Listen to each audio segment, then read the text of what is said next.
The national flag carrier Kenya Airways has sunk deeper into losses after recording a 12.9 billion shillings loss for the financial year ended December 2019, up from the 7.5 billion shillings it reported over the same period in 2018. Victor Kiprop reports on troubled airlines' worsening fortunes amid the coronavirus pandemic, which has hit the global aviation sector.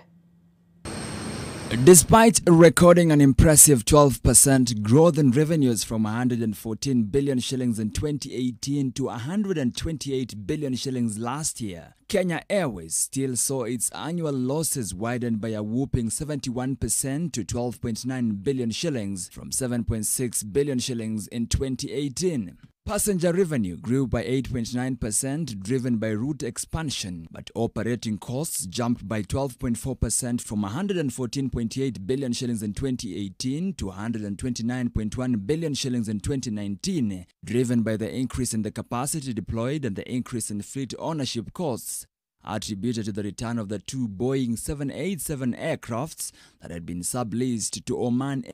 Air. The airline's tribulations could even get worse this year, as it takes a beating from the coronavirus pandemic that saw its passenger operations grounded on March 25th, leaving it holding on to cargo which accounted for only 7.4% of its revenues in 2018. Kenya Airways needs money for maintenance of the grounded planes, payment of staff salaries and settlement of utility bills, but having received a 5 billion shillings bailout from the state earlier this year, the airline's latest request for another 7 billion shillings injection appears to have been ignored by the National Treasury. Having registered consecutive losses in the last 6 years, the government is currently in the process of restructuring the airline, with a roadmap towards the nationalization of the airline expected to be unveiled in the coming weeks. Victor Kiprop,